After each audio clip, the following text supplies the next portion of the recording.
La Guinée et le Maroc entretiennent de bonnes relations diplomatiques et cela depuis la première république d'Ahmed Sékou Touré. Chaque année, nombre d'étudiants boursiers d'État ou non quittent la Guinée dans le cadre des études supérieures pour divers pays, dont le Maroc qui en accueille la majorité. Près d'une centaine d'étudiants par an. D'autres Guinéens viennent au royaume chérifien pour des activités professionnelles ou simplement pour des affaires. C'est dans le souci du détail que nous faisons immersion au cœur de ces villes, à la rencontre de cette diaspora guinéenne, mais aussi à la découverte du Maroc en général.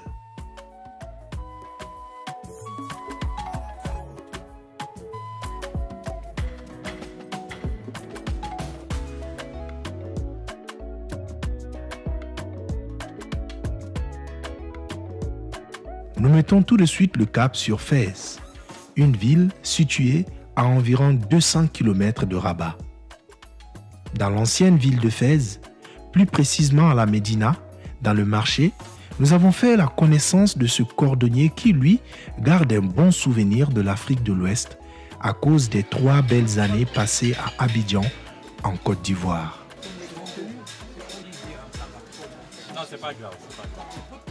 Il s'intéresse à nous, sachant que nous venons de l'Afrique de l'Ouest aussi.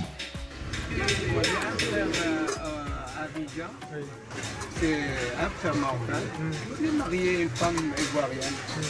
Elle a des enfants, 3 enfants avec elle. C'est bien. Vous avez fait combien de temps? À Abidjan, j'ai fait 3 ans. 3 ans. Ah oui, ça va. C'est une chaussure qu'il a confectionnée lui-même à la main, c'est cela? Oui. Et c'est du cuir. Puis même la semelle est en cuir. Moi-même avant, j'ai fait cordonnier. Oui, c'est ça. Mais ça fait longtemps, jusqu'à à peu près 30 ans. De moi, j'étais très jeune. Ça va avec mon papa. C'est une production on l'a eu à 60 dirhams, ça c'est 60 000 francs guinéens. Donc c'est pas cher. C'est pas cher. Si on vient chez vous là-bas, ça peut marcher. Oui, ça peut marcher. On les appelle les Gnawa. Gnawa. C'est les griots? Oui.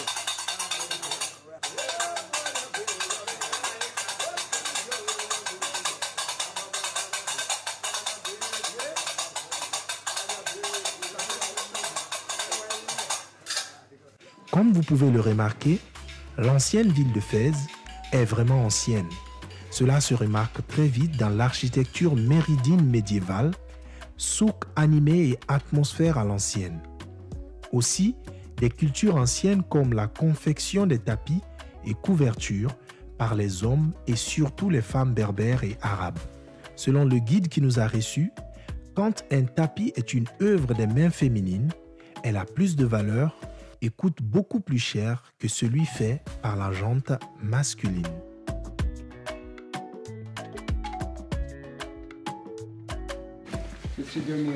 Mais c'était avant, c'est maison. Okay. De la famille riche marocaine, la famille marocaine arabe. Mais aujourd'hui, Mais maintenant, pas maison, c'est de la coopérative des tapis de fer. D'accord. C'est la coopérative, la société, Sharika. C'est un travail ici. Les tapis Vous de exposez, fer, vous vendez, vous fabriquez. Oui, fabriquer ici, vendre ici. Ok. Vendre des tapis berbères et vendre les tapis de fer. D'accord. C'est un peu comme la maison du tapis. Oui. D'accord. Ça, c'est des maisons, des maisons arabes.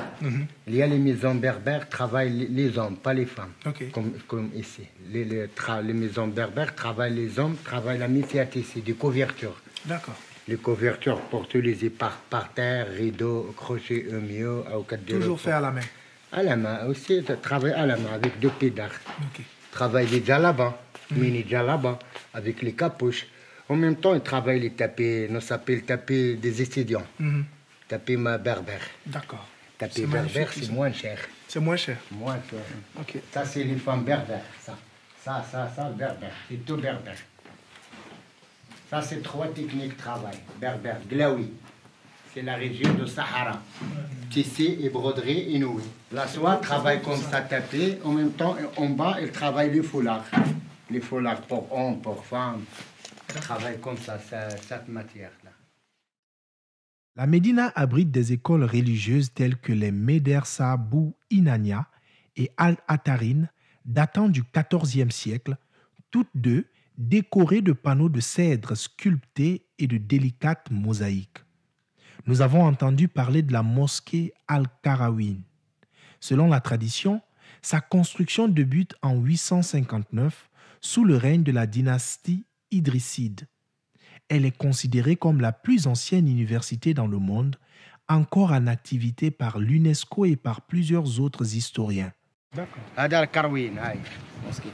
Avec tout le toit vert, c'est mosquée et l'université. Karawin, c'est le premier à l'université islamique. Ok. Fatima de Tunis, de Tunisien, une femme de Tunisien, Fatima. Et notre mosquée là, le quartier des Andalus, nous s'appelle Mariam. Il y a deux femmes, deux sœurs, de Tunisiens femmes. Fatima et la quartier des Andalus. Wadak Moulay Idriss, ça c'est la minérale vert, c'est le mausolée Moulay Idriss, c'est le fondateur de la ville de Fès. Moulay Idriss II. La première à Meknes, à côté de Bélubélis, notre ville. La tradition ainsi que la majorité des historiens contemporains attribuent la fondation de la Karawin à Fatima al-Fihira, fille d'un riche homme d'affaires immigré de Kairouan, actuelle Tunisie, et une membre de la famille des Fihrides. Notre guide nous a fait découvrir cette université. La tannerie de Chouara est la plus grande des 4 tanneries traditionnelles encore présentes au cœur de la Médina Fès El Bali. On y trouve une infinité de fosses remplies de colorants naturels en charge de la production et de la coloration du cuir, de l'agneau, du bœuf, de la chèvre et du chameau. Avant le tout, vous êtes la bienvenue à votre deuxième pays, que c'est le Maroc. Merci. Ici, vous regardez les photos exactement, ce qu'on trouve dans les reportages, dans les livres, dans les cartes postales. Ça fait partie de la plus ancienne et la plus grande tannure qui subsiste ici à Fès, qu'on appelle Chouara. Les gens qui travaillent ici, ça fait partie des gens qui sont là longtemps, de génération à génération. Il y a de la chaux vif. Oui. Comme ça, c'est pour relever les poils, pour quitter les chevaux de la peau. Après, on repasse à fiente de pigeon. Ici, regarde. C'est blanc, le bassin blanc. Ok. C'est caca de pigeon. Ah, d'accord. Caca de pigeon, il y en a de la scie. C'est la manière comment ça retient le cuir bien souple. Donc, une fois que vous enlevez de cette bassine, vous trempez dans cette les autre. bassines de la fiente de pigeon, Ouais. c'est à base de tester le cuir que ça va rester bien Ça et fait va de- devenir très mu comme de la graisse. C'est fait Et ça- du déchet de pigeon. Ça se coupe pas, voilà.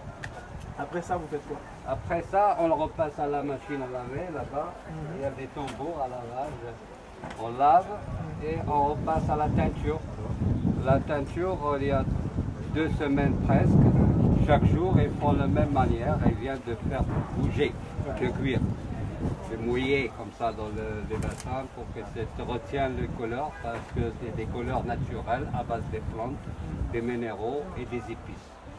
D'accord. Et là, je vois d'autres pots qui sont déjà Ça, exposés c'est au des soleil. peaux de la chèvre. Ça fait partie des meilleures peaux pour faire les tambours, les tam-tams, les djembés avec le chameau, ici avec la chèvre. La chèvre et le dromadaire, ça fait partie de la meilleure qualité de cuir.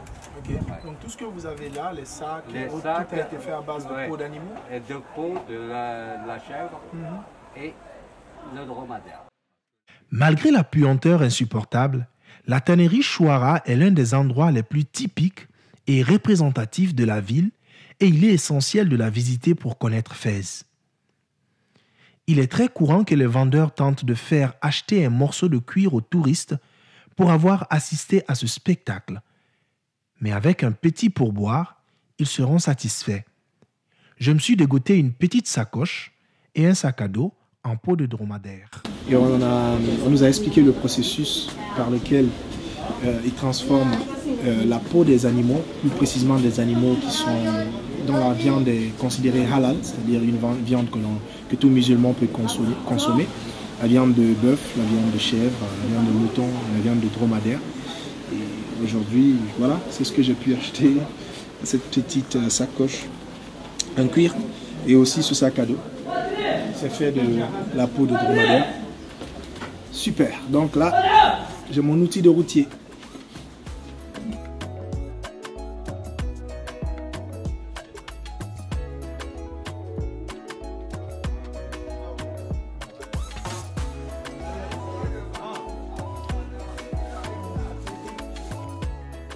Plus de 3000 étudiants guinéens sont répartis dans toutes les villes marocaines. Fès fait partie de l'axe où se trouve la majorité de ces étudiants. Nous avons rendez-vous avec ces jeunes universitaires dans un appartement de la place. Mohamed Ali Sakro, secrétaire général de la Ségim Fès, entendait par là l'association des stagiaires, élèves et étudiants guinéens au Maroc. Il va donc nous recevoir. Déjà, si on commence les procédures pour l'obtention de la carte séjour, souvent on demande des paperasses qui sont directement au pays. Pourtant, l'ambassade pouvait régler ça, comme par exemple, je peux parler de l'authentification du bac, qu'on peut faire ici à l'ambassade. Donc, au lieu de se déplacer pour aller jusqu'au pays, il faudrait qu'on trouve une solution par rapport à ça. Ça, c'est la légalisation du diplôme. Exactement. Du baccalauréat. Oui, parce que d'autres pays font dans leur ambassade ici, donc pourquoi pas la Guinée. Donc c'est un phénomène déjà qu'il faudrait vraiment revoir. Donc il y a du côté récurrent par rapport au loyer. Le loyer coûte excessivement cher ici. Voilà. Donc il y a un autre côté par rapport au stage aussi. Et c'est pas du tout facile d'obtenir un stage. Il y a un quatrième point aussi. Voilà. Et vous savez, si les associations sont aidées, c'est un peu comme si les étudiants sont aidés. Donc il faut aussi beaucoup aider les associations. D'accord. Donc, il y a des associations guinéennes sur place, mais qui manquent d'aide. Exactement, comme par exemple l'association des étudiants stagiaires et tout. Ok. Ouais. Et aujourd'hui, comment vous faites pour... est-ce que vous avez des activités annexes qui vous rapportent de l'argent, ou vous ne comptez qu'à ce que les parents vous donnent, ou vous ne comptez qu'à ce que l'État vous donne, si l'État vous en donne, bien sûr? Bon, sur ce côté-là, en fait, par rapport aux entrées d'argent, généralement, c'est nous-mêmes qui cotisons. À l'époque, avant, c'était les sponsors. Par exemple, les écoles, d'autres associations et tout. Mais encore, une raison de la pandémie, c'est pas du tout facile. Donc, on est obligé de cotiser entre nous pour pouvoir financer. Quand vous cotisez, d'où vient l'argent dont vous cotisez? Dans nos propres poches. D'où vient l'argent qui vient dans vos poches? De nos parents. Ah, voilà, donc vous n'avez de sources, de véritables sources de revenus que les parents. Exactement. Vous n'arrivez pas à travailler, à faire des petits travaux comme des étudiants européens pour avoir de l'argent et subvenir à vos besoins? Et justement, c'est ce qui manque ici. À la fin de chaque année, quand même, vous avez perçu cette somme que vous dites là. Il faut d'abord préciser qu'on ne donne pas les $1000 ou la bourse, les primes de bourse en totalité. C'est souvent en tranche. Et souvent, pour donner encore ces tranches, il va falloir qu'on se batte, il va falloir qu'on crève, il va falloir qu'on parte à l'ambassade et que l'ambassadeur lui-même appelle les policiers pour venir répresser encore les manifestants. C'est-à-dire, on se croit franchement en Guinée, au fait. C'est-à-dire, de toute façon, ça se passe en Guinée et bien voilà, c'est comme ça qu'on se croit ici. Parce que ce n'est pas évident qu'on appelle encore, c'est-à-dire qu'un ambassadeur ou que l'ambassade lui-même appelle la police pour venir, comment dirais-je, faire du mal à ses compatriotes. Pour moi, c'est incompréhensible. Et encore, ce n'est pas parce qu'on part là-bas pour saboter ou pour faire des torts. On part là-bas pour réclamer notre droit, notre bourse. C'est-à-dire qu'on a signé une attestation de bourse avant de venir ici. L'État guinéen s'est engagé de nous prendre en charge avant de venir ici. Bon, je ne comprends pas pourquoi il ne respecte pas cet engagement. Quel a été votre plus mauvais souvenir au Maroc? Bon, mon plus mauvais souvenir, je pense, bon déjà, je pense que c'est la galère du Maroc. Okay. Est-ce qu'il y a une anecdote que vous avez, que vous pouvez nous raconter, qui ressort la véritable galère et que vous avez su quand même surmonter? Bon, je pense déjà, plus précisément, c'est pendant cette pandémie, où voilà, tout était bloqué. Il n'y avait pas d'entrée ni de sortie. Et surtout, gérer même l'association. Je prends l'exemple sur l'association, vous voyez, où il n'y avait même pas d'entrée d'argent. Donc, on était obligé de dépenser l'argent qui était dans notre propre poche pour aller subvenir aux besoins des autres étudiants qui étaient vraiment dans les besoins. Et vraiment, si ce n'était pas la symbiose qui était autour du bureau, on n'allait pas pouvoir subvenir aux besoins. Donc, souvent, on lançait des appels, même auprès de l'ambassade, mais ce n'était pas facile de recevoir. Donc ce sont des souvenirs vraiment qui nous ont beaucoup marqués, moi personnellement. Quel est le message que vous avez envie de passer? Le message que moi j'ai pour l'État guinéen, c'est simple. C'est-à-dire c'est de respecter l'engagement. L'engagement qui est de prendre de prendre comment dire, les boursiers en charge avant de les envoyer. Parce que ce n'est pas évident de prendre l'enfant des gens, les envoyer dans un lieu ici, tu sais que tu ne vas pas les prendre en charge. Ce n'est pas normal. Parce qu'il y a les gens ici, franchement, qui vivent mal. Qui vivent très mal. Parce que la bourse qu'on reçoit de l'État, comment dire, de l'AMC, l'agence qui nous prend en charge ici, ça ne vaut même pas le loyer. 150 $, tu répartis ça en 2 mois, ça fait 75 $. Et 75 $ ici, les loyers, c'est minimum, comment dire, 100 $. 100 $ par rapport à 75 $, tu es déjà en dette, sans calculer le manger et rien de tout cela.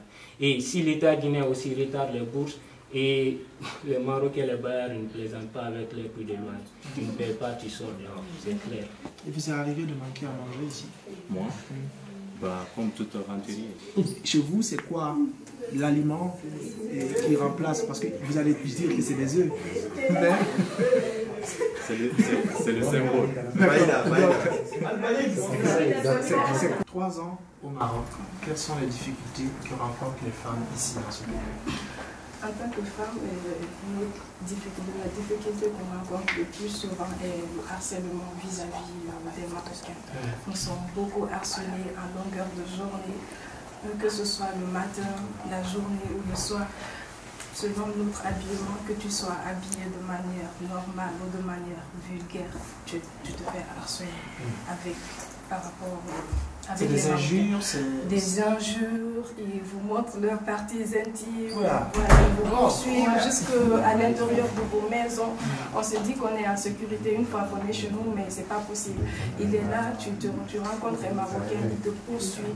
Ma belle, ma jolie, ça va, j'aime l'africaine, comment, chocolat, des trucs comme ça. Et tu cours pour rentrer chez toi, il te poursuit jusqu'à l'intérieur de chez toi. Donc c'est ce qu'on vit en longueur de journée, on est tout le temps confronté à ça et c'est pas du tout facile en tant que femme. On est obligé de se faire accompagner par nos amis, nos frères et tout. C'est pour se sentir en sécurité dans les villes marocaines. Et vouloir encore venir ici et attendre gréver chaque fois, ça ne donne pas une bonne image.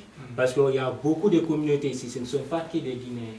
Et chaque année, il va falloir que les Guinéens grève devant tout le monde, on fait passer ça dans tous les médias, tout le monde voit ça, toutes les autres communautés voient ça. C'est une honte. C'est une honte pour nous. Ça ne montre pas une bonne image de notre pays, de notre cher pays, qui a été très bien respecté ici, qui a une bonne histoire avec le Maroc. Ça ne donne pas une bonne image. Le choix de rester servir, travailler au Maroc, alors que vous pourriez rentrer, tu pouvais rentrer en Guinée et apporter surtout dans les télécoms, un secteur qui a besoin beaucoup plus d'élite.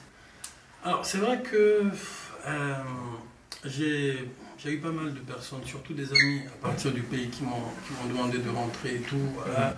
Hussein, on te connaît, si tu rentres, tu pourras apporter pas mal de choses et tout, tu ne vas pas chômer. L'une des premières raisons, j'ai pu obtenir un petit boulot histoire de faciliter un peu la tâche financière aux parents. Et finalement, ce boulot que j'ai obtenu dans le centre d'appel, c'est dans ce boulot que je me suis épanoui et en fin de compte, j'ai fini par monter ma propre affaire ici. Voilà. Comment les choses se sont faites. Ce qui n'empêche pas, bien sûr, mais pas mal de volonté, de projets que j'ai sur la Guinée, d'où mes va-et-vient récents. Ok, d'accord. Et on a écouté les autres étudiants, des devanciers qui disaient plutôt que c'était très compliqué de trouver du boulot. Vous avez su le faire. Comment est-ce que vous l'avez fait? C'est intéressant que le doyen puisse transmettre la connaissance. Bien sûr, et je le fais avec plaisir. Ouais. Je les rejoins, je leur donne raison. C'est pas du tout évident de trouver du boulot ici. Et d'ailleurs, ce boulot-là que moi j'ai trouvé, c'est l'un des seuls, sinon le seul, qu'on puisse trouver. Bon, après maintenant, ces dernières années, il y en a pas mal qui arrivent à se débrouiller dans d'autres choses. J'ai dû travailler au noir, parce qu'effectivement, avoir un contrat au Maroc, c'est très compliqué, sachant que c'est pas impossible. Alors s'il y a un message que je peux passer à nos responsables au pays, c'est effectivement de faire en sorte que ceux qui sont là, les ressortissants guinéens qui sont là, puissent avoir facilement des stages. Alors ça, c'est la moindre des choses, mais puissent effectivement travailler lorsqu'ils en ont besoin. Les Sénégalais, par exemple, ils ont un travail facilement ici et ils jouissent des mêmes droits que les Marocains. S'ils ont pu avoir ces possibilités, c'est parce que leur gouvernement a eu à faire le nécessaire par rapport à ça. Donc nous, ça a été très compliqué et pendant plusieurs années, j'ai dû travailler au noir, donc sans contrat. Et par la grâce de Dieu, avec pas mal d'efforts, on On s'est battu, on a bataillé, on a cherché à gauche et à droite et finalement, avec l'aide des Marocains, parce que sans l'aide des Marocains, ce qui est quand même normal, on a pu lancer notre propre affaire, c'était avec mon frère. Donc le message que moi je peux passer aux autorités, c'est celui-ci. Ces étudiants qui sont là, je m'inclus dedans parce que j'ai été étudiant, sont là quand même pour la Guinée. C'est la Guinée qui a fait l'effort de les envoyer ici. Et mine de rien, si la Guinée doit avancer un jour, ce sera grâce à ces investissements que vous avez fait ou que vous faites. Donc si vous faites les choses, faites-le très bien. Investissez ce qu'il faut et mettez en place des moyens pour les faire revenir au pays afin qu'ils partagent avec la nation ce qu'ils ont pu acquérir de plus dans ces autres pays, que ce soit le Maroc ou les autres pays du monde. Fès est une ville du nord-est du Maroc, souvent considérée comme la capitale culturelle du pays. Avant de quitter cette belle ville, je me suis livré à une séance des bouquins Le Slameur de l'Ombre et La Mine d'Or pour ses confrères guinéens qui ont surtout la nostalgie du pays. Nonobstant toutes les difficultés qu'ils traversent loin de leurs, le sourire ne quitte pas leur visage un instant.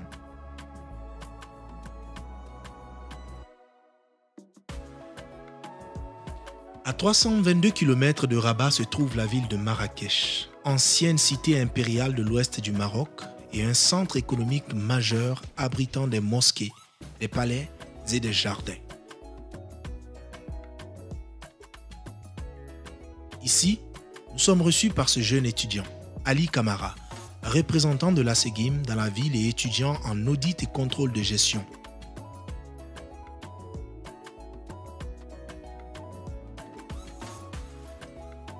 L'étape Marrakech se poursuit. On est avec notre guide et aussi représentant de l'ASEGIM ici dans la ville de Marrakech, Ali. Bonjour Ali. Bonjour. Ça va? Oui, ça va très bien. Alors tu es étudiant ici à Marrakech. Oui. Que fais-tu comme études? En fait, déjà, je suis Kamara Ali. Je suis étudiant en Master 1 d'audit et de contrôle de gestion. Ok. Donc ça fait à peu près 4 ans que je suis là. Ok. C'est ma 4e année cette année. Donc c'est un grand plaisir de vous recevoir ici à Marrakech et pouvoir échanger avec les étudiants guinéens qui sont là. Donc c'est tout un plaisir pour nous. Nous allons visiter son université où il est très apprécié. À l'école HEC de Marrakech, on peut voir la photo du jeune Guinéen Ali sur le tableau de reconnaissance de l'État avec le slogan « Nos étudiants, notre fierté ». Pour parler de cette pépite guinéenne, Madame Lamrani Kanza, directrice de la communication et du marketing, nous ouvre les portes de son bureau. Alors Ali, c'est un étudiant que j'ai rencontré il y a 3 ans quand il est venu de la Guinée. Bon, il est venu avec un groupe d'amis et je n'ai pas tout de suite compris le potentiel que représentait cet étudiant, mais au fur et à mesure du temps, nous avons compris que cet étudiant, et de par les études qu'il a faites et les notes qu'il a eues pendant son parcours scolaire, nous ont montré et fait et reflété son vrai niveau. Et on s'est rendu compte que Ali était une personne, malgré tous les problèmes personnels qu'il avait en venant ici au Maroc, en laissant sa famille, en laissant toute sa vie derrière lui pour venir dans un pays qu'il ne connaissait pas, et arriver très rapidement à s'adapter avec les étudiants marocains. Il a même appris à parler en arabe, chose qui n'arrive pas souvent à nos étudiants. Donc déjà, le fait d'apprendre la langue où il habite et vivre et s'adapter avec les étudiants marocains, ça a été un grand plus pour lui. Plus que ça, il réussit très très bien ses études. Donc pour moi, c'est mon coup de cœur et je lui dis toujours que c'est mon protégé. Et comme je le dis toujours, Ali sera président un jour de son pays. Et donc je crois en lui et je le fais certes, comme vous dites, par amour pour mon travail, mais aussi par amour pour le petit Ali que j'ai vu grandir dans notre école et évoluer au fur et à mesure du temps qu'il a passé avec nous à l'école.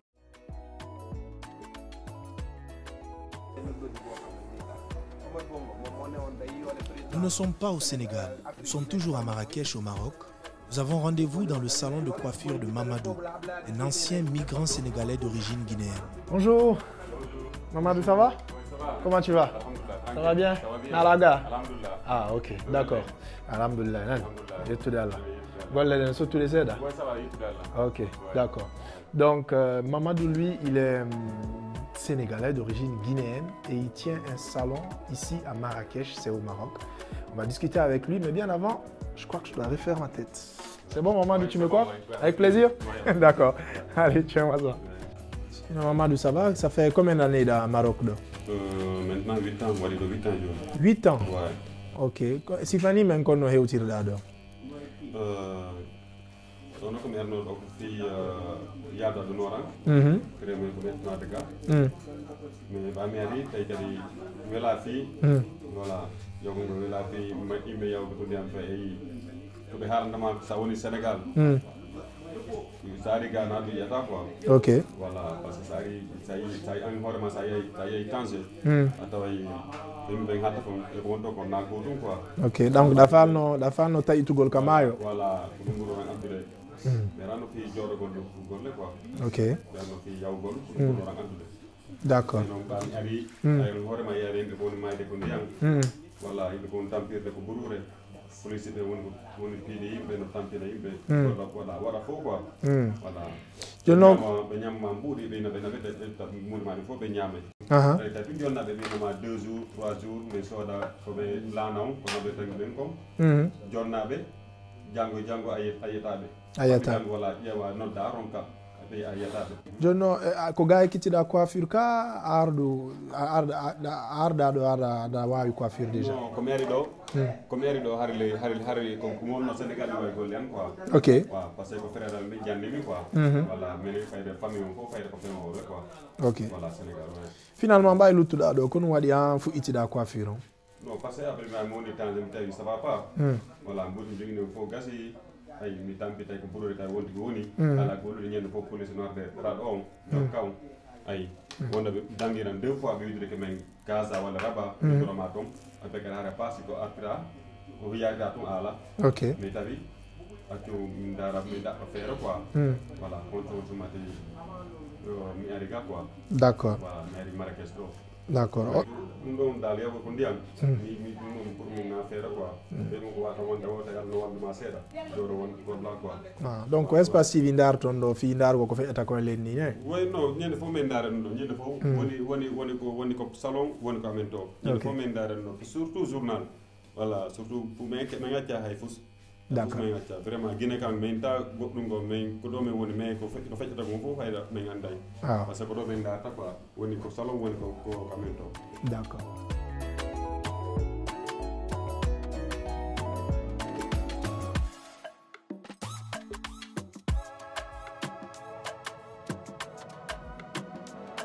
Je crois que j'ai plus besoin de ma casquette, puisque j'ose dire que ma tête est maintenant bien faite. On y va? Super. Et c'est vrai que je ne porte plus de casquette. C'est bon. Non, ça quand même, ça c'est top. Ouais.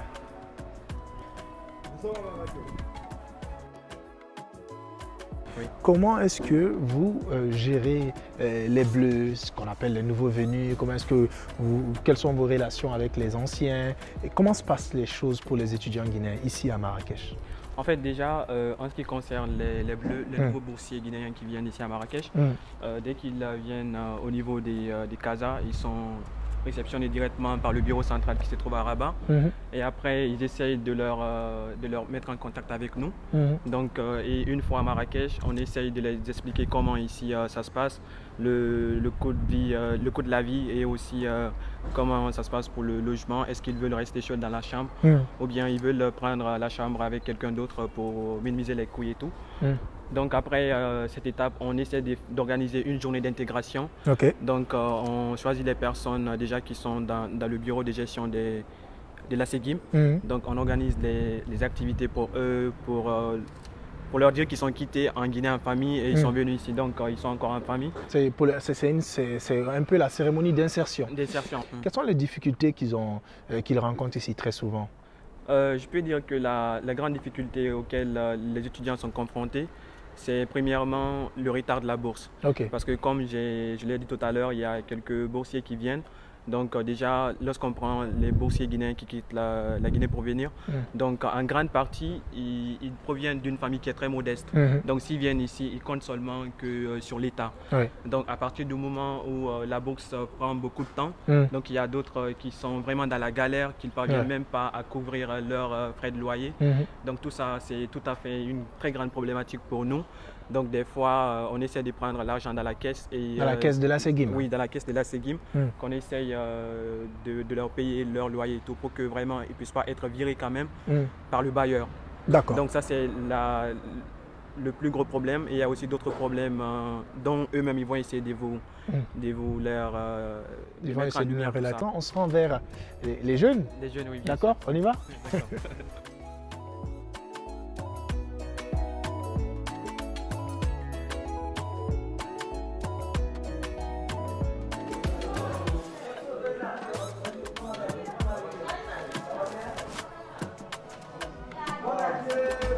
Merci beaucoup.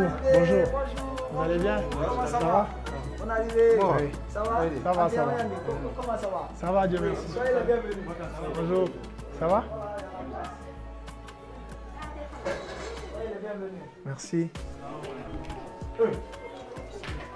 Bonjour. Bonjour, vous allez bien? Ça va, merci et vous? Bonjour. Ça va et vous?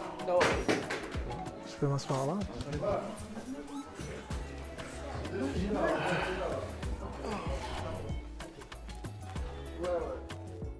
Il s'appelle donc Aloussène Diakaby, il est là, il est à sa 5e année ici au Maroc après les études. Il a décidé de rester pour pouvoir donc tendre la main aux plus jeunes, à ceux qui arrivent, à des Guinéens aussi qui sont venus ici dans ce pays à la quête de la connaissance. Salut mon grand doyen. Je t'appelle doyen aussi, hein, parce que j'ai trouvé que tout le monde t'appelle doyen, donc non, pas je te dis doyen aussi. Bon, je précise que je suis doyen par rapport à ceux qui sont là. À ceux qui sont là. Ah oui, mais c'est ça. Hein? 5 ans. On est président que pour un peuple qui admet qu'on est président. C'est cela, non? Donc vous êtes doyen parce que ces jeunes ici admettent que vous êtes doyen. Il n'y a pas de souci. Voilà. Je l'assume. On est d'accord. Donc après, c'est notre intro. Alors aujourd'hui, ça fait 5 ans que vous êtes au Maroc. Vous avez fait des études. Et pourquoi vous avez décidé de rester sur place si on ne regarde pas seulement le fait que vous venez tout le temps en aide à ces jeunes qui arrivent de la Guinée? Quelle autre chose vous a motivé à rester au royaume chérifien? D'abord, c'est un choix personnel, parce qu'avant tout, le choix de venir au Maroc était aussi un choix personnel. Okay. Donc, il y a une feuille de route que je me suis tracée en tant qu'étudiant, en tant que jeune ambitieux, donc que je souhaite mettre en œuvre. Donc, après ma formation de master, en master géopolitique et relations internationales, donc je souhaite rester un peu pour acquérir un certain nombre d'expériences.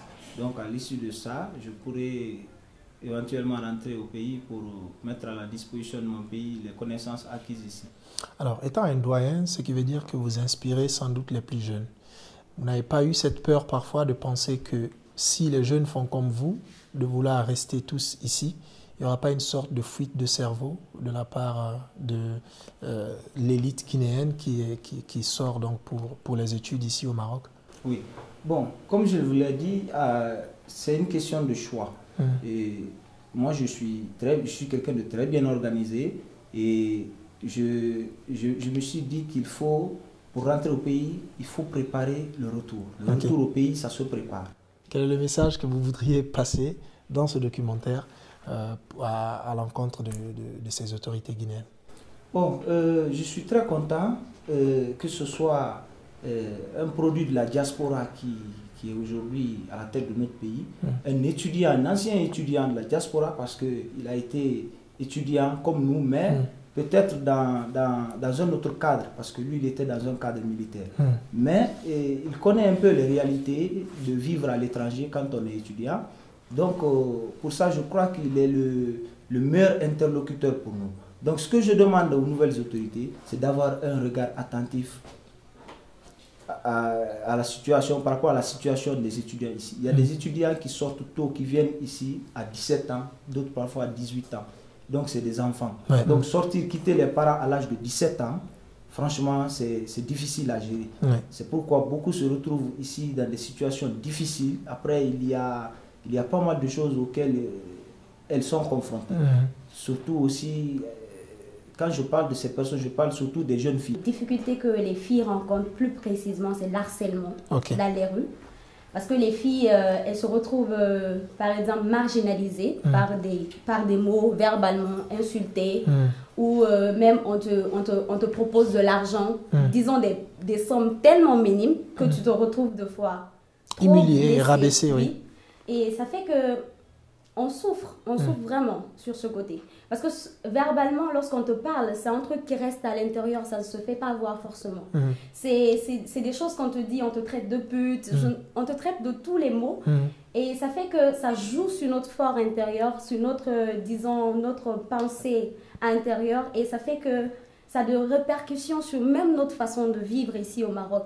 Des fois, nous avons envie de rentrer chez nous, seulement tout laisser et puis partir. Pour éviter tout ça, moi je demande aux autorités d'augmenter la bourse des étudiants. Elle est à combien déjà la bourse? Elle est toujours à $50. Ok. Elle est toujours à $50 depuis plus d'une vingtaine ou d'une trentaine d'années.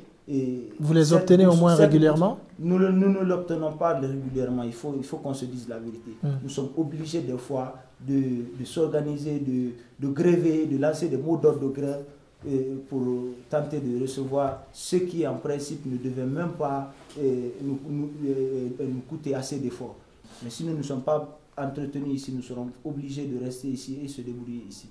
Bon, le message que je lance à ces différentes filles qui sont prêtes à quitter leurs parents et tout pour venir ici, je leur dirais que c'est vrai que c'est pas facile.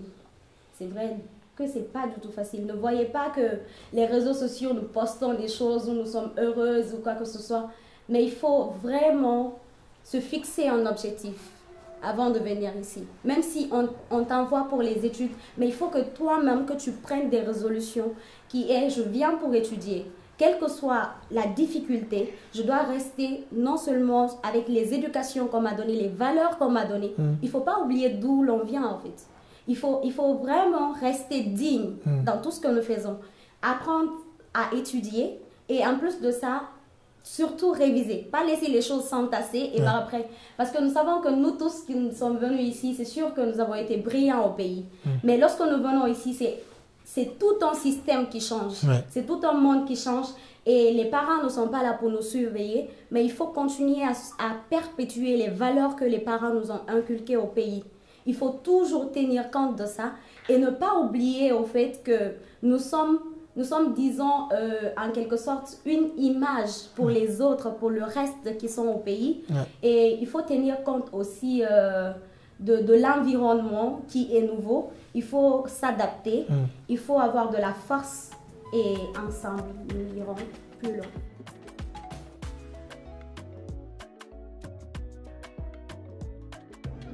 La nuit est tombée sur Marrakech, la fraîcheur aussi se fait ressentir. Il est temps pour nous donc de dire au revoir à Ali, à cet espace qu'on appelle donc Jamal Afna. Oui, c'est ici que la plupart des touristes viennent passer du temps, puisqu'ici vous avez les serpents, les singes et beaucoup d'autres activités touristiques qui permettent donc au Maroc de se faire de l'argent, mais aussi aux gens de passer de très beaux moments. Merci à toi Ali. Merci à vous. Ok, merci pour l'accueil. On espère te retrouver à Conakry très bientôt. Inch'Allah, Inch'Allah. À présent, ce documentaire va se poursuivre dans d'autres villes.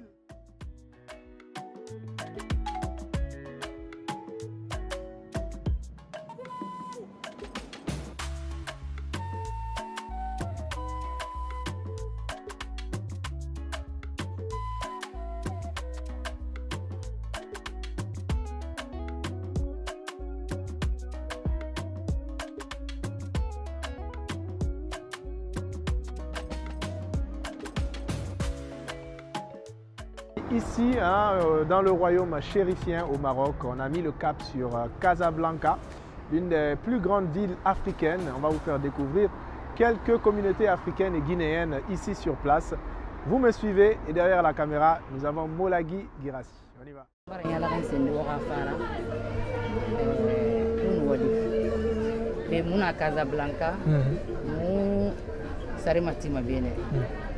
taille de boutique naya sarmatima benen ku mais difficulté bébé na ku temps para comprendre parce que gileri mu na côté ne ma quelque mu woni mu ne mastoma fa ngira gileri amu fama gileri fo mu na sarabi na tam fatang la gine situation nan na muna boutique ne ko barata ayam mugo mais asari goro wakile na mu be fi mané 4000 4 000 dirhams. À 4 millions, donc 4 000 dirhams, voilà. C'est ça?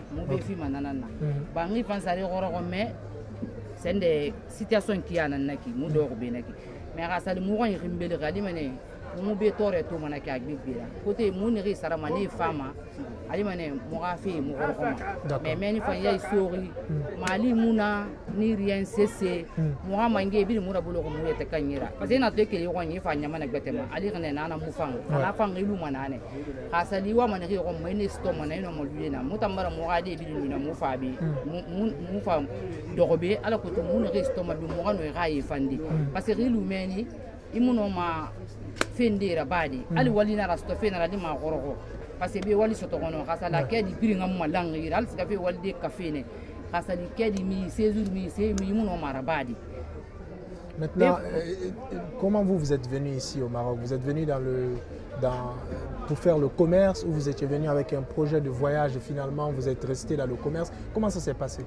Non, nous faisons des voyages dans le Liban. Ok. Nous faisons des voyages. Mais comme nous voyageons dans le Liban, parce que nous avons perdu 40 000 et quelques, 40 000 et quelques. Wow. Voilà, comprends. Donc, nous avons tout. Nous avons continué à Mali, nous avons perdu l'année. Moi, je suis allé à Mali,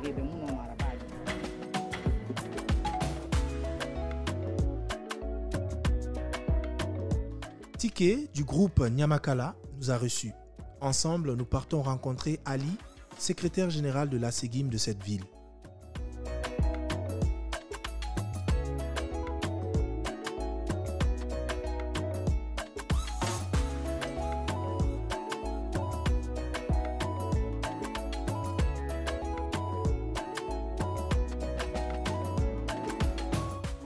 Comme souvent ça veut dire quoi? Soyez les bienvenus. Merci beaucoup, c'est gentil. Dans le mémorandum adressé aux dirigeants guinéens, les étudiants ont mentionné la difficulté d'hébergement. En voici l'illustration parfaite. Dans un appartement d'une chambre et salon, vivent presque 10 étudiants. Le salon est cloisonné pour en faire une autre pièce, mais l'unique chambre aussi est divisée. Voilà le mini-salon où il y a c'est une chambre. Oui, genre c'est un salon, mais ils ont cloisonné. Ils ont cloisonné pour avoir une chambre, c'est cela? Exactement, juste pour, puisqu'il y avait un petit espace où une personne peut rester dedans. Donc là, il y a un étudiant qui est là ou ils sont deux? Exactement, il y a deux étudiants qui sont là. Vous êtes deux? Exactement. Okay. Donc sur ce, voilà la douche, ça quand même vous le connaissez. Et il y a déjà une chambre ici.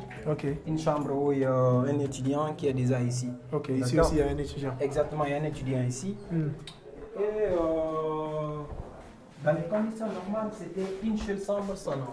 Donc on a pris aussi ce salon. Voilà le salon comme ça où il y a 2 étudiants, 3 étudiants qui sont là.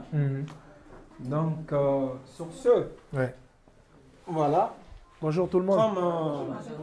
Comme je le disais souvent dès le début, genre, depuis qu'ils sont venus, on a cherché en même temps à diviser les garçons et les filles. Voilà, c'est important pour éviter trop de grossesse. Ouais, non, c'est pas question de grossesse. Je te taquine, t'inquiète. Pas interrompre en même temps le cours parce que. Mais bien sûr, souvent... Oui, c'est important, hein, c'est important quand même. Souvent, je l'ai dit parce que nous sommes déjà à la période de fraîcheur. Des fois, il faut venir auprès de. Oui, mais il faut éviter les grossesses, c'est pas bon. Alors, sinon. De jeunes qui arrivent, ils ont du mal à s'intégrer, ils ont peut-être même pas 20 ans, ils viennent d'avoir le bac au pays, les parents ont accepté de leur laisser venir arriver ici pour les études et tout cela. Quelles sont les difficultés qu'ils rencontrent très souvent dans l'intégration et comment est-ce que vous arrivez à les préparer à ce à quoi ils doivent faire face une fois ici au royaume chérifien? On va essayer de les approcher auprès des anciens. Ok. Voilà, donc si c'est des garçons, si c'est des filles, des anciennes quoi. Il y a des femmes, oui. Exactement. Donc ils vont essayer de les préparer moralement, comment il faut partir. Ça dit genre une intégration sous forme, une intégration communautaire en fait. Oui. Et s'il y a d'autres qui sont en détresse, par exemple, on a quelqu'un qui est gravement malade, on ne le souhaite pas, ou il y en a qui ont été victimes d'un accident et qui ont besoin d'aide de la communauté. Comment, où enlevez-vous les fonds pour venir en aide à ces gens-là? Le fonds, on n'a pas assez de fonds pour en même temps financer ces genres de trucs. Donc sur ce, on fait recours directement au bureau exécutif central, dont le secrétaire général est là. Parce que déjà, la Ségim, c'est une association qui est très bien structurée en fait. Donc si nous, genre les sections régionales, nous sommes un peu incapables comme ça de gérer certains problèmes, on va faire recours directement au bureau exécutif central et ils vont partir parce qu'ils sont en collaboration directe comme ça avec l'ambassade en fait. Vous voyez, comme un étudiant même qui avait un problème là, à Fès là. Donc le problème, on a envoyé au bureau exécutif central et le problème, ça a été réglé. C'était quel genre de problème? Il a eu un accident, accident. Lors du football. Il y avait un tournoi qui était organisé là-bas. Donc sur ce, nous on vient, on voit le bureau exécutif central, puisque c'est lui le secrétaire général en fait de toute l'association. C'est qui coiffe maintenant toutes les sections en fait quoi. D'accord. Donc on fait recours et aussi ils vont prendre le problème, ils vont envoyer à l'ambassade et voir si l'ambassade ils sont capables. Il y a une autre solution aussi, on part voir en même temps les partenaires. D'accord. C'est quoi ton nom? C'est Khameta Mouki Yansani. Yansani. Oui. Alors, tu as quel âge? Oui, j'ai 20 ans. Tu as 20 ans. Oui. Et tu as eu le bac à Conakry, c'est cela? Oui, c'est ça. En quelle année? 2020. En 2020. Oui. Comment est-ce que tu es venu au Maroc? Tu es boursier de l'État ou c'est papa et maman qui t'ont envoyé? Tu es dans une école privée? Bon, je suis boursier de l'État. Boursier de l'État. Oui. Quelles sont les difficultés que tu as rencontrées déjà au pays et les difficultés que tu rencontres aujourd'hui en tant qu'étudiant ici alors que tu n'as que 20 ans? Bon, apparemment, on va commencer d'abord pour la Guinée, oui. Le pays de départ d'abord. Oui. Lorsqu'on avait fait le bac en 2019-20, la session 2020, on avait eu une bourse de l'État. Lorsqu'on avait fait le baccalauréat 2020, ils ont pris une liste quoi, pour amener au Royaume du Maroc. Bon, c'est le Royaume du Maroc qui vont sélectionner les noms qui vont être les boursiers pour eux comme maintenant, pour l'État. Bon, ils ont sélectionné tout ça, là, ils ont envoyé en Guinée, à l'ONAB, ils ont fait appel.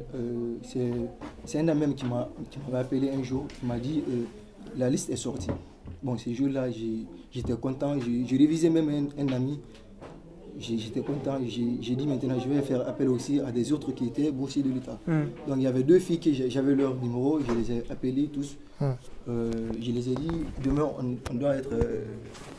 C'était la première rencontre, c'était à l'hôpital Ignasdi. Ils ont dit directement d'aller à l'hôpital Ignasdi. Ils ont recommandé directement à un monsieur Cheikh. On a fait un test. Médical? Oui, c'était un test médical. Ce test médical, c'était suivi par quelques paiements de 500 000. Bon, ce jour-là, je n'avais pas de l'argent. Et encore, mes parents n'avaient pas aussi. Bon, quand même, j'avais un soutien de mon frère. Le fils de ma tante. C'est lui-même qu'on avait appelé, je l'ai appelé, je l'ai dit. Parce que je l'ai dit, je n'avais pas de l'argent sur le coup. Mais il savait quand même qu'on avait eu de bourses. Je lui avais expliqué le cas, je lui avais dit, j'ai eu de bourses comme ça, il a compris. Maintenant, lui, c'était un lundi. Il était parti maintenant à La Réunion, en ville. Je l'ai appelé, il me dit à son retour qu'il va m'appeler.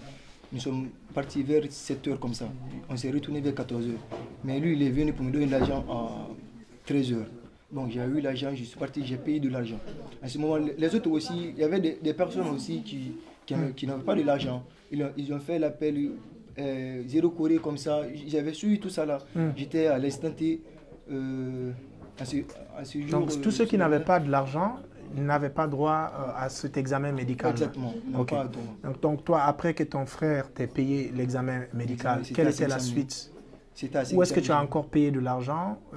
À quel niveau as-tu encore payé de l'argent pour bénéficier de ta bourse? Bon, lorsqu'on avait fini cette première étape, deuxième étape, ils ont fait appel encore à l'ONAB. Il y avait des groupes, les secrétaires dans le groupe ou le porte-parole qui informent toujours le groupe. Bon, aujourd'hui, nous avons un rendez-vous à l'ONAB. Qu'est-ce qu'on doit faire? Il nous fait un compte rendu qui doit être à l'ONAB. Par exemple, on dit le mercredi, on doit se rencontrer à l'ONAB.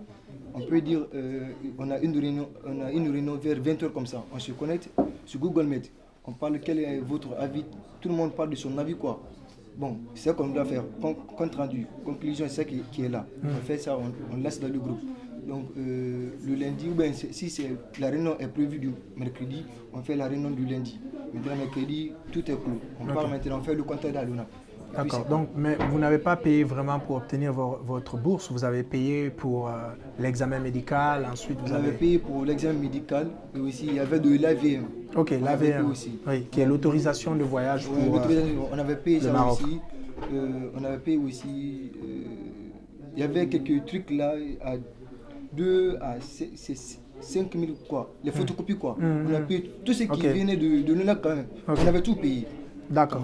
Et aujourd'hui, comment est-ce que tu t'intègres? Comment ça se passe? Jusqu'où c'est dur pour toi? Déjà, tu l'as signalé dès le départ que les parents n'avaient pas vraiment les moyens pour te venir en aide avec les 500 000 francs qui représentent quand même moins de 50 €. Et voilà, comment est-ce que tu fais ici aujourd'hui? Comment tu t'en sors avec tes parents au pays? Bon, je peux dire, bon, je ne me plains pas du tout. Avec les amis, on s'attend ici.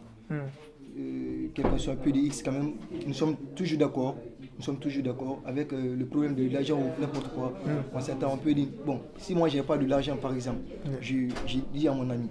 Ok, il te vient en aide. Mais aujourd'hui, est-ce que tu as une somme que tu perçois régulièrement de tes parents du pays?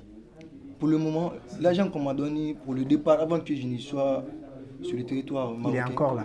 Encore là, pour le moment, avec le bourse de... L'argent qu'on donne de la bourse. L'argent qu'on donne pour la bourse de l'État. Jusqu'à présent, quand même, on gère ça pour le moment. Tu fais quoi comme étude? Je fais mathématiques et informatique.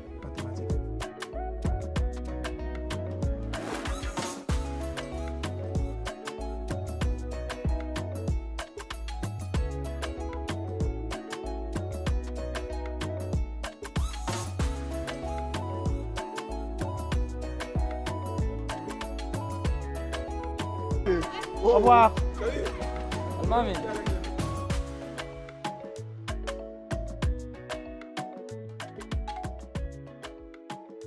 Quand on te dit que j'ai quitté la Guinée pour le Maroc pour les études, tu te dis que ouais, il va faire les études, il va laisser la musique. Mais après, même si j'essaie de... Parce que nous, c'est ce qu'on a cru. Hein. On a dit, bon, voilà, la Guinée a perdu un très bon artiste.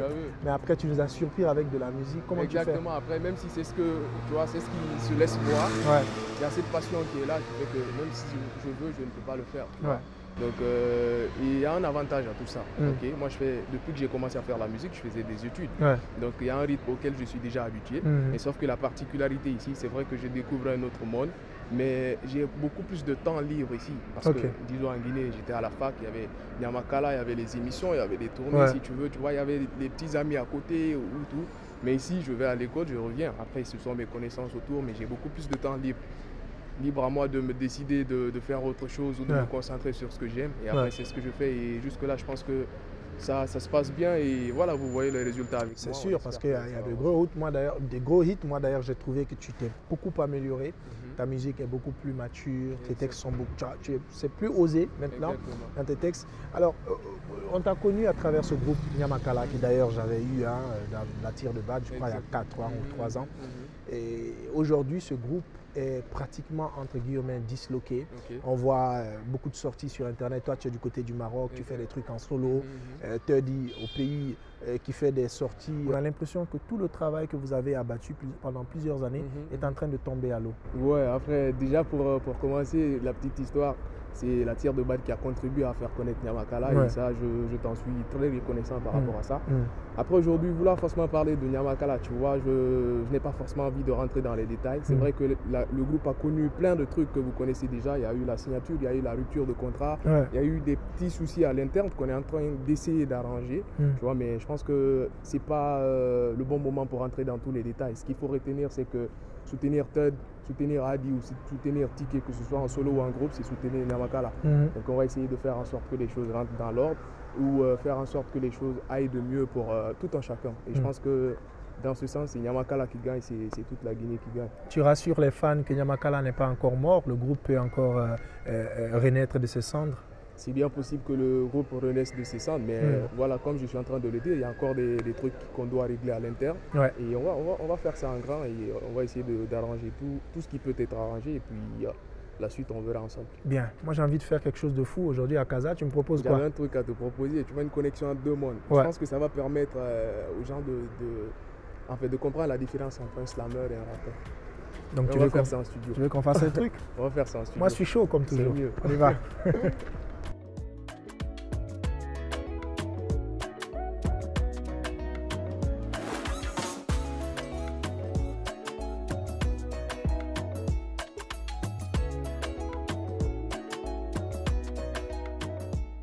À mon tour, j'ai tendu la main, j'ai tenu le cœur serré. Le gardien de mon cœur fait des parades, la vie t'a pris à contre-pied. Les faux amis sont trop vrais quand il faut calomnier. L'excellence lèche tes bottes, la médiocrité est sponsorisée. Verrouillé comme un écran, je suis pas là.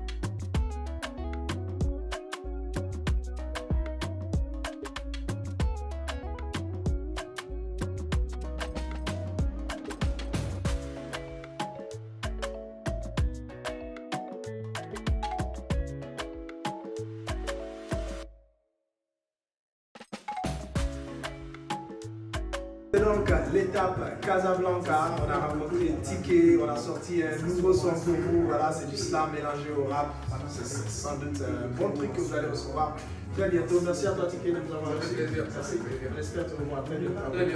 Tu nous sors des albums, des gros hits, parce qu'aujourd'hui, les gens ne peuvent pas croire qu'on a cuisiné ça ici, mais ça a été écrit, ça a été fait, et il a sorti une très belle mélodie. C'est pour dire que ce jeune, il a un gros potentiel, et la Guinée mise sur toi. Ça fait déjà très bonne musique. Voilà. On poursuit, hein, puisqu'on n'a pas encore fini, et puis on va retrouver Conakry très bien. Je suis là.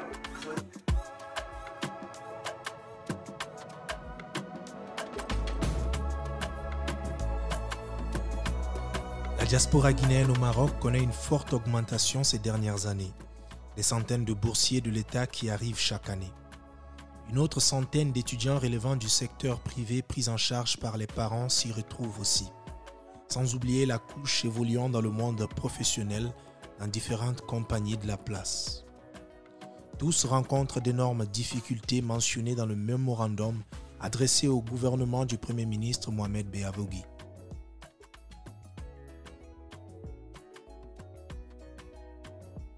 Nous sommes toujours dans ce documentaire qui a le souci du détail. Chaque petit détail est vraiment important pour nous. Nous sommes dans cette rue qu'on appelle donc la rue Ibn Taïmi. Voilà, c'est le nom d'un grand savant islamique ici à qui on a donné le nom de cette rue. On est venu donc rencontrer la communauté guinéenne. On est pratiquement à la fin de ce documentaire. On va les rencontrer, voir un peu comment est-ce qu'ils se débrouillent ici dans cette ville de Rabat, qui est une ville plutôt pas trop appropriée pour les aventuriers, mais ils arrivent quand même à s'en sortir. Ils sont juste là, on y va, on va les découvrir ensemble.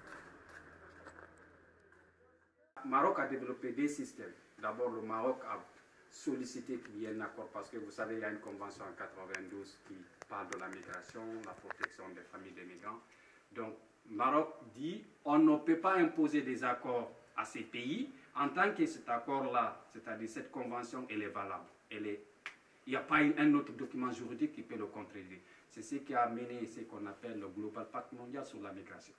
Donc le Global Pact mondial a fixé des objectifs pour que chaque État, dans sa zone territoriale, il puisse fixer les conditions d'entrée et de sortie, comme il le veut. Sans contrôle, il n'y a pas de régulateur par rapport à ça. Donc c'est là qui est venu. Maintenant, cela s'est ajouté à quoi? Puisque la Guinée n'a pas accepté de signer l'accord de réadmission, il fallait conditionner la Guinée. C'est-à-dire quoi? C'est-à-dire les fonds de l'aide au développement qu'on appelle les fonds fiduciaires, pour que la Guinée les reçoive, il faudrait que la Guinée travaille à conserver la migration sur lui. Donc comment maintenant la Guinée va le faire? Puisque on dit quand le jeune veut partir, c'est la famille même qui se lève, non, il n'a qu'à partir, il va rapporter quelque chose. Et c'est un problème. Donc c'est pourquoi maintenant ce problème-là est venu de AVM. Donc Maroc a sollicité ces pays à travers les ambassades ici, que les pays acceptent qu'il y ait un accord de principe qui peut permettre de limiter la migration. Et c'est quoi la différence entre cette histoire d'AVM et le visa? Alors, voilà, le système normalement le système d'AVM, c'est beaucoup de choses qui sont mélangées encore, c'est devenu dur. Avant, ce n'était pas dur. Oui. Voilà, donc c'est qu'est-ce qui a fait? C'est-à-dire, puisque l'AVM, au début, on a compris que des Guinéens utilisaient c'est-à-dire la plateforme, n'importe comment, il fait venir des gens avec des faux preuves, parce qu'il fallait juste, avant, il fallait juste rentrer, remplir le formulaire et écrire. Moi, par exemple, j'ai envoyé ma femme en ce moment. Donc, j'ai fait juste donner les informations où j'habite. Donc, elle était venue. Maintenant, tu peux même donner ton contrat d'habitation, on ne peut pas te donner. Pourquoi? Parce que, c'est-à-dire, il y a des flux de réseau de migration qui est en train de se développer à travers cette plateforme qui utilise ça pour faire beaucoup de l'argent maintenant. Est-ce que tu vois? Donc maintenant, ils ont dit de serrer, ils ont amplifié la chose. Parce que c'est devenu maintenant, par exemple, je sais qu'en Guinée, d'après les informations que j'ai reçues, il faut aller jusqu'à 5 millions pour avoir la vie. Oui, il paraîtrait que c'est payant. Voilà, donc c'est devenu compliqué maintenant. Donc c'est ce qui a fait. Le problème, c'est devenu comme ça. Maintenant, le problème, c'est où? C'est du moment que la Guinée a accepté. Parce que, par exemple, c'était la Guinée, les pays qui étaient cités, c'était la Guinée, Sénégal, Mali, Côte d'Ivoire, comment dirais-je, Cameroun, déjà, il y a le visa, donc Congo. Donc, c'est seuls les pays qui étaient cités. Donc, seul le Sénégal a dit non. avec tout ce qu'on a ensemble, si vous mettez l'AVM, pour nos ressortissants, on met l'AVM. Mali a protesté. Ils ont dit, avec la situation qu'on vit, ici c'est nous, on ne peut pas empêcher nos ressortissants de quitter. Ce n'est pas nous qui avons créé la situation. Donc, ils ont dit non, ils ne veulent pas accepter l'AVM. Donc, seul Côte d'Ivoire et la Guinée s'est soumis à cette condition demandée. Donc, c'est pourquoi maintenant, nous, on ne peut pas quitter la Guinée pour venir ici. Le premier souci que nous avons, c'est avec nos autorités diplomatiques. Et quand vous entendez ambassade, c'est parce qu'il y a une communauté guinéenne au Maroc ici. Et il doit y avoir une synergie d'action, une communication permanente entre les autorités diplomatiques et la communauté guinéenne. Mais fort malheureusement, et nos autorités diplomatiques qui sont là, il y a ce petit souci de communication. On ne sent pas trop d'efforts à ce niveau. Et en général, donc du coup, nous souffrons de ce côté. C'est parce que quand nous prenons les autres ambassades, et nous constatons que ces autorités diplomatiques sont réellement là pour leur communauté. Parce que quand il y a un petit problème, des subventions venant de l'État pour des entrepreneurs et pour l'éducation des Guinéens ou des enfants des Guinéens qui résident ici. Donc on a ce souci-là. Et pour preuve, je vous donne juste un exemple. Présentement, nous sommes en train de préparer notre candidature pour le CNT au Maroc, pour le CNT en Guinée. Et il y a une lettre qui est venue du ministère des Affaires étrangères. La tutelle du ministère des Affaires étrangères au Maroc ici, c'est l'ambassade. On a essayé de concocter notre candidature, les candidatures du Maroc, qu'on doit envoyer en Guinée. Ça, c'est un exemple, parce qu'on sait que vous allez venir ici aujourd'hui. On va passer même par vous pour envoyer ces documents-là au niveau des candidatures, ça? Voilà, ça, c'est les candidatures du Maroc qui ont été retenues pour le CNT au Maroc, en Guinée. Donc, on est passé au niveau de l'ambassade. L'ambassade dit que ce n'est pas à eux d'envoyer la candidature des Guinéens résidant au Maroc au niveau de Conakry. Or, en tout état de cause, si nous devons nous adresser aux autorités en Guinée, on doit passer par notre ambassade, parce que c'est l'ambassade qui est le pont entre la communauté guinéenne du Maroc et le ministère des Affaires étrangères et les autorités en Guinée. C'est qui l'ambassadeur? L'ambassadeur de la Guinée, c'est M. Abakar John. Voilà, donc on a ce souci avec lui. Il est là depuis combien de temps? Il est là depuis 2015. Et ça fait 6 ans. Depuis 2015 jusqu'à aujourd'hui, vous lui reprochez la même chose? Il n'a jamais essayé de faire des efforts? On lui reproche la même chose, il ne fait pas d'efforts. Ça, c'est du côté de la communauté, ça, c'est juste un exemple. On a vraiment un potentiel humain, de ressources humaines qui est ici au Maroc, qui n'est pas exploité. Et on a vraiment envie qu'il y ait vraiment cette ouverture. Et cela ne va se passer que, je pense, ça c'est peut-être mon point de vue, je pense que si on aura une bonne représentation diplomatique. Donc ce que nous demandons aux nouvelles autorités, c'est de nous envoyer un ambassadeur qui est là pour la communauté, qui est disponible pour la communauté guinéenne du Maroc. Vous ne voulez plus celui qui est là? Celui qui est là au nom de la communauté, sauf celui qui dira le contraire. Je suis le porte-parole. La communauté demande un changement au niveau de l'ambassadeur. Par exemple, les fêtes des indépendances. D'accord. Juste à titre d'exemple, je pense que si l'ambassadeur est occupé toute l'année, mais c'est une journée à laquelle où l'ambassade, sans l'initiative de la communauté, l'ambassade peut prendre des initiatives pour pouvoir rencontrer les communautés et parler avec eux et échanger, savoir qu'est-ce qu'il y a comme problème qu'ils rencontrent. Donc même ça, la communauté a essayé de faire ça depuis qu'il est là. On a essayé de faire ça 2 fois, 3 fois. Il a même saboté pour la dernière fois. Donc c'est juste pour vous expliquer combien de fois. Et c'est difficile de nous rencontrer. Et le problème, c'est qu'à l'ambassade, même si tu demandes un service, ça passe pas. Parce qu'il s'il ne donne pas son autorisation, ça passe pas. Donc vous n'avez jamais eu l'ambassadeur, M. Aboubacar John, pour une assise, une table ronde avec la communauté guinéenne ici au Maroc? Vous ne l'avez jamais eu face à face? Et je vais vous surprendre, parce que depuis qu'il est venu, il ne l'a jamais fait, depuis 2015. Vous ne l'avez jamais eu en discussion, malgré toutes vos plaintes? C'est-à-dire, quand on vient poser nos problèmes, mais dire que ce que les autres ambassadeurs font dans les autres pays ou les autres consuls, quand ils viennent, ils veulent rencontrer la communauté, ça n'a jamais été fait par monsieur l'ambassadeur, depuis 2015. Wow. Et s'il dit le contraire, qu'il n'a qu'à nous montrer les preuves que réellement ce que nous sommes en train de développer, ce n'est pas vrai. Aujourd'hui, peut-être que vous avez circulé jusqu'à Marrakech, vous avez vu les mineurs guinéens qui sont sur la route, qui sont abandonnés, qui ont abandonné l'école comme ça, qui sont venus ici, qui se retrouvent ici. Et ils sont là, il y a des possibilités de les accompagner, pour les intégrer, mais on est limité parce qu'on n'a pas vraiment cette collaboration avec notre ambassade. C'est-à-dire le malheur qu'on a eu au moment que l'intégration, c'est-à-dire le Maroc a mis la stratégie nationale d'intégration et d'asile. Le meilleur ambassadeur que nous avons ici, il a perdu l'âme. Donc on a envoyé John pour nous. Et depuis là, ça s'est bloqué ici. Nous demandons au nouveau ministre des Affaires étrangères et à Monsieur le Président, son Excellence M. Mamadi Doumbouya, de tout faire pour essayer de supprimer cette affaire d'AVM entre la Guinée et le Maroc. Peut-être que vous-même, je ne sais pas comment vous avez eu l'AVM, mais actuellement, que ça soit des autorités, que ce soit des personnes qui travaillent, pour venir au Maroc, c'est vraiment une tracasserie. Nous-mêmes qui sommes là, on a des difficultés souvent d'organiser des activités parce que les invités que nous voulons envoyer, souvent, on a assez de problèmes pour l'obtention de l'AVM. Bon, et il y a le problème aussi de délivrance des passeports.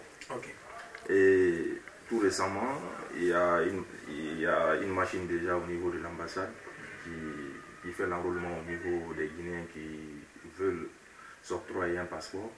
Mais il s'est avéré ces derniers temps que ce processus de délivrance de passeport peut prendre 4, 5, 6, jusqu'à 7 mois.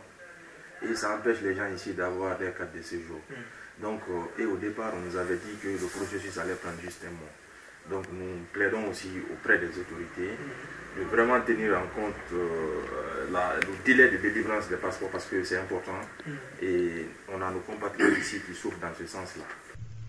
Malgré notre tentative d'obtention de la version des autorités guinéennes au Maroc, nous n'avons su avoir gain de cause. D'après le président actuel de l'ASEGIM, Mohamed Seyd Bangoura, et les autres départements en charge de l'éducation auraient reçu le mémorandum qui leur a été adressé depuis le 22 mai 2022. Aucune réaction pour le moment. Pendant ce temps, la bataille demeure périlleuse pour la diaspora guinéenne au Maroc. Prends la vie dans le bon sens, c'est pas trop demandé. Une rancœur de plus m'entraîne qui déraille. J'ai tendu la main, ils m'ont donné le pied. Passer de l'ombre à la lumière dans le souci du détail. Prends la vie dans le bon sens, c'est pas trop demandé. Une rancœur de plus m'entraîne qui déraille. J'ai tendu la main, ils m'ont donné le pied. J'ai tendu la main, ils m'ont donné le pied. Ils m'ont dit de dormir, j'ai répondu jamais, trop de milliards à photocopier. Sous l'ombre de la lumière, je laisse mes vers sombres te servir de chaudière. Dans ce bruit d'un silence en liesse, refroidissent des idées qui étaient chaudes hier. Faut donner sans rien attendre en retour. La vie est exactement comme la femme, elle aime les faux détours. Quand l'homme refuse d'admettre que l'homme est un loup, l'homme est à l'eau. Remettre un comportement trop relou à sa place fait de toi un étalon. Accorder la liberté d'expression même à un ballon de belou en forme de bélon. C'est ce qui fait la beauté et la variété du monde. Ainsi seront assurées la bonté et la continuité. Pendant qu'avec tout